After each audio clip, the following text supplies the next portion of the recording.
बहुत समय पहले प्राचीन भारत में विक्रमगढ़ नाम का एक राज्य था, जिस पर अत्यंत क्रूर और निर्दयी राजा विकराल सिंह का राज्य था। राजा हर दिन एक नई लड़की से विवाह करता और दूसरे ही दिन अपनी उस नव विवाहिता पत्नी को फांसी पर लटका देता। राजा के इन कठोर और क्रूर फैसलों से उसकी सारी प्रजा बहुत दुखी थी। राजा के मंत्री और दरबारी भी उससे बहुत दुखी थे, पर उनकी इतनी मजाल नहीं थी कि वो राजा के सामने अपनी नाराजगी जाहिर कर पाते या उसे समझाने का प्रयास करते। पूरे राज्य में एक अजीब से भय के माहौल के साथ एक सन्नाटा पसरा रहता। राज्य के लोग जानते थे तो बस इतना कि राजा हर दिन एक नई लड़की से शादी करता है और अगली सुबह उसे मौत के घाट उतार देता है। पर वो ऐसा क्यों करता है, इसके पीछे के कारण को कोई नहीं जानता था। राज्य के दक्षिणी छोर पर घने जंगलों के बीच एक बूढ़ा जादूगर अपनी बेटी सुदक्षिणा के साथ रहता था। वो राजा के कृत्यों से भली भांति परिचित था, इसलिए समय रहते वो नगर को छोड़कर बाहर जंगल में रहने लगा। उसकी बेटी सुदक्षिणा अत्यंत सुंदर, अक्लमंद और साफ हृदय वाली लड़की थी। वह अपने पिता के पास आने वाले हर व्यक्ति की मदद करती थी। अगर कोई बीमार आता तो वह औषधियां बनाकर उसे ठीक कर देती। अगर कोई दुखी आत्मा उसके पास आती तो वह अपनी बातों से उसे सुकून देती। एक दिन जब जादूगर को किसी कार्य से नगर जाना था तो सुदक्षिणा भी जिद करके उस दिन अपने पिता के साथ चल पड़ी। जब दोनों नगर के प्रवेश द्वार पर पहुंचे तभी नगर से रोते बिलखते राजा को बद्दुआएं देते लोग आज फिर से उसके द्वारा फांसी दी गई एक लड़की के शव को उठाए आ रहे थे।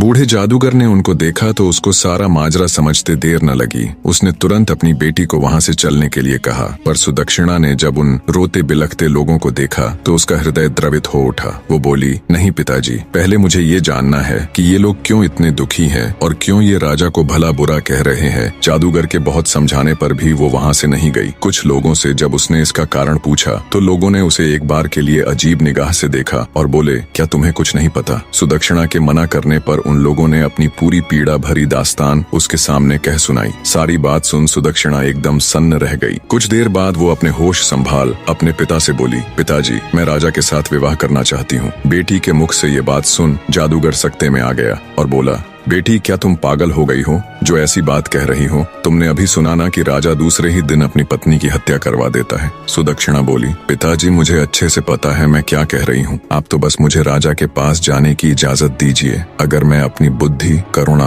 और सत्य के बल पर एक निर्दयी व्यक्ति को बदल सकती हूँ तो यह मेरे जीवन की सबसे बड़ी उपलब्धि होगी। वरना एक दिन मरना तो सभी को है और किसी की मृत्यु राजा के नहीं बल्कि उस ऊपर वाले के हाथ में है। बहुत कहने सुनने पर ना चाहते हुए भी जादूगर को अपनी बेटी की जिद के आगे झुकना पड़ा। उसने भारी हृदय के साथ अपनी बेटी को राजा के पास जाने की इजाजत दे दी। पिता से आज्ञा मिलने पर सुदक्षिणा उनको प्रणाम कर एक दृढ़ निश्चय के साथ राजा के महल की ओर चल पड़ी। बने रहे।